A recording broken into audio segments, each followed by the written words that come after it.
Сәлем қыздар, бүгін мен сіздермен өте тез дайын болатын зебра пирогының рецептісімен бөліскім келіп отыр. Қонақ келген жағдайда 30 минутта тез пісетін пирогымыздың түрі. Ол үшін бізге 2 жұмыртқа қажет. 2 жұмыртқамызды таза ыдысымызға салып аламыз да үстінен қантымызды салып миксермен жақсылап араластырамыз. Жақсылап бір масса болғанша араластырып отырамыз.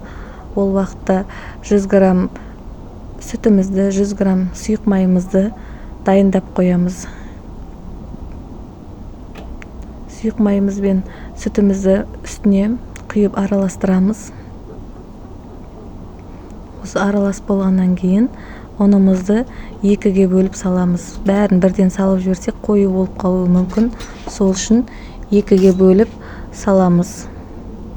Осылай мен 2-ге бөліп салдым. Үстінен дайындап қойған ванилиніміз бен қопсытқышымызды бірге салып жібереміз. Жақсылап бір масса болғанша тағы да араластырамыз.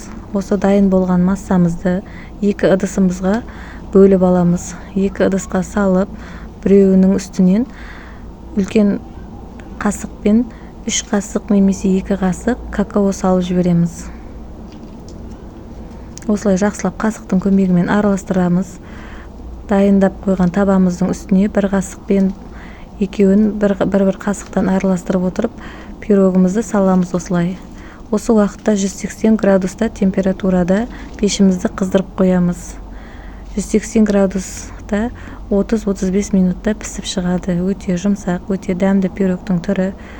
Видео ұнап жатса лайк басып, комментарий жазып кетулеріңізді сұраймын. Үстінен осындай зубочисткамен бөліп алсаңыз да болады, немесе басқа заттармен де бөліп істеп алсаңыз болады. Осындай пирогымыз дайын болды.